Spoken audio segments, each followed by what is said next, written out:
विस्तार कब तक होगा? नहीं, देखिए वे ऐसा है कि मुख्यमंत्री, chief minister plus deputy chief minister वो मंत्रिमंडल है।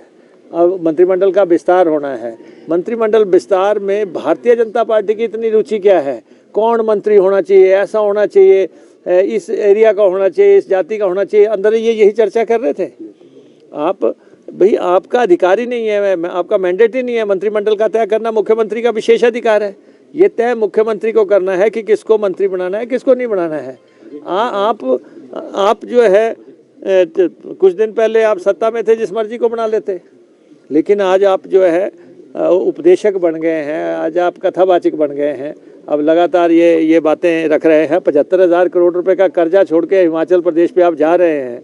और ये कोई मैं नहीं कह रहा हूँ, ये ऑथेंटिक डॉक्यूमेंट जो है आज कानून का जो है पुस्तिका हमने विधानसभा में रखी, जिसमें कि केंद्र सरकार द्वारा जो है अधिकृत पुस्तिका है। वो आज इस साल के अंत तक जो है 75,000 करोड़ रुपए का कर्जा होगा। अकेली जयराम सरकार अपने 5 साल में 27,000 करोड़ रुपए का कर्जा लगभग प्लान करके चली गई। 27,000 अंतिम समय तक, जब सरकार का ये 5 साल पूरे हो गए, तो आपको 27,000 करोड़ रुपए का कर्जा अकेली एक सरकार का हुआ। 75,000 करोड़ का टोटल कर्जा हो गया। FRBM कानून में संशोधन करने पड़ रहे हैं। तो आपके सामने स्थितियां हैं।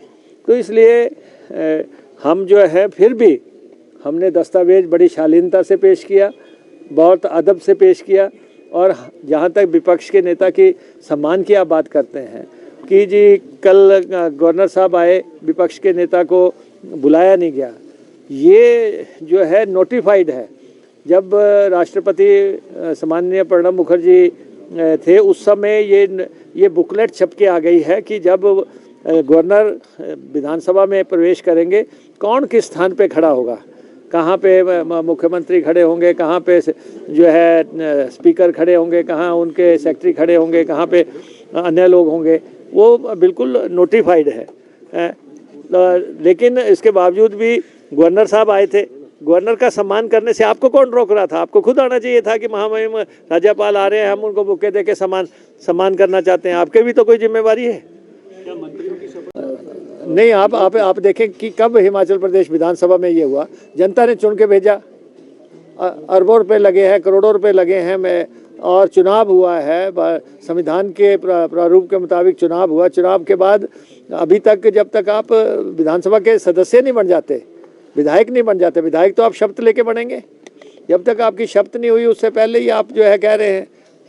और आज आप बहुत बड़े रखवाले आ गए, आज आप उपदेश दे रहे हैं कि क्या होना चाहिए, ऐसा नहीं होना चाहिए, वैसा नहीं होना चाहिए। 25 दिन पहले आप इसी आसन पे बैठे हुए थे और आज आप व्यवहार की बातें कर रहे हैं। हमें पता मालूम है कैसा व्यवहार किया है। हम लोगों पे देशद्रोह के मुकदमे दर्ज करने वाले हमें व्यवहार की बातें सिखा रहे हैं। बोलने का विपक्ष तो ये कर रहा है। जहाँ तक निराशाजनक है, ये निराशा तो 5 साल चली रहेगी। सत्ता चली गई तो निराशा ही होगी ना। अब कहाँ से आशा, कहाँ से आ जाएगी? आशा तो इनको सिर्फ सरकार में नजर आती है।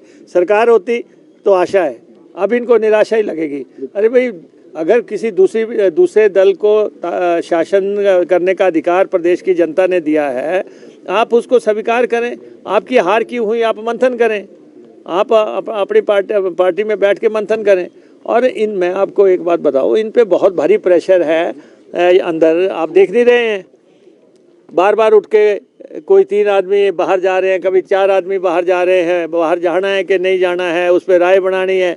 इनका शुरुआत में ही इन पे बहुत ज़्यादा प्रेशर पड़ गया है विपक्ष की भूमिका निभाने के लिए। और इसलिए जो है ये हमें तो पहले से आभास था कि ये शाम को नहीं बैठेंगे। इसीलिए हमने उनको बहुत जो है सम्मानजनक तरीके से भी रिक्वेस्ट किया कि आप बैठिए, जाने का समय है। विदाई की बेला पे कोई झगड़ता है? कोई है? विदाई हो रही है, उस समय जो है आप उसमें भी जो है नारे लगा रहे हैं। इसलिए सिर्फ बाहर पब्लिक को दिखाना कि हम लड़के आए हैं और कुछ नहीं। लड़ना क्या, पर पब्लिक को नहीं पता कि 25 दिन पहले आपको सत्ता से बेदखल किया गया है। सर, सदन में मंत्रिमंडल को लेकर ट्रोल किया और कोई ऐसा मसला भी नहीं था जिस पे कि आप गुस्सा दिखाने की कोशिश करें। गुस्सा तो आपको सिर्फ एक बात का है कि आपसे सत्ता छिन गई है और कुछ नहीं है। आप जितने भी सदस्य बोले, आप बताएं कि भारतीय जनता पार्टी के लोगों के पास क्या सब्सटेंशियल या क्या सब्सटेंस था ऐसा जो कि जिससे कि वो कांग्रेस ने जो यहाँ पे राज्यपाल महोदय का अभिभाषण आया है उसमें रचनात्मक बातें कही हैं, सकारात्मक बातें कही हैं। हमने कोई पोस्टमार्टम नहीं किया, हमने कोई उधेड़-बुन नहीं किया। हम चाहते तो इस अभिभाषण में जो है 5 साल के पूरे कच्चे चिट्ठों का भी समावेश कर देते, लेकिन हमने कहा नहीं, हमने आगे जाना है, हमने आगे बढ़ना है, हमें विकास की राजनीति करनी है, कल्याण की राजनीति करनी है।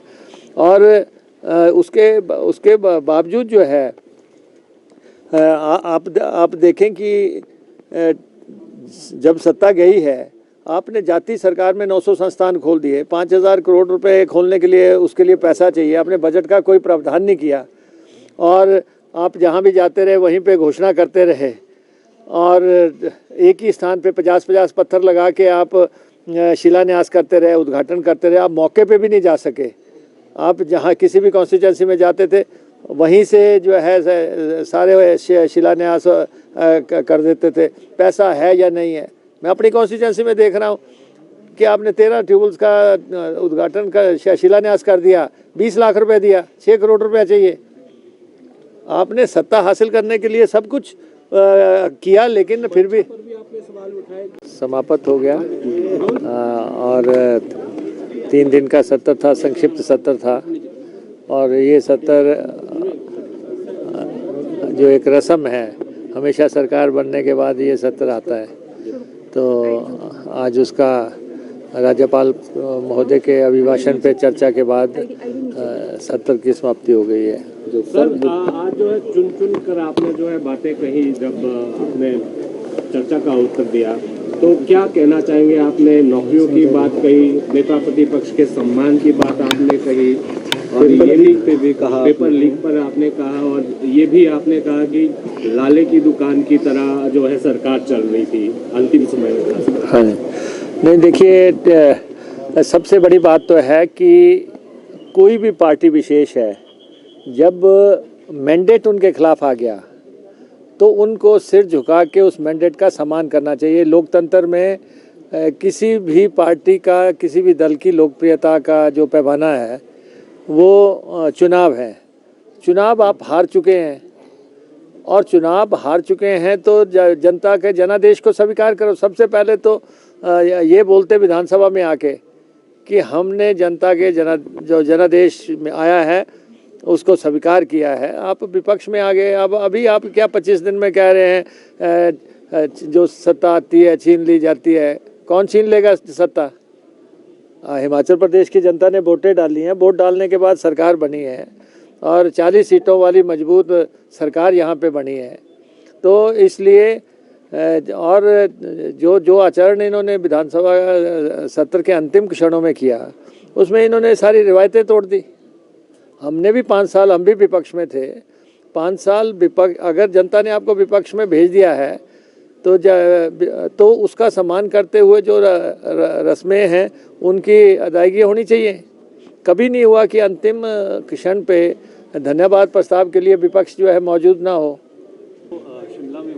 देखिए ये सवाल आप बेहतर होगा माननीय मुख्यमंत्री से जानें।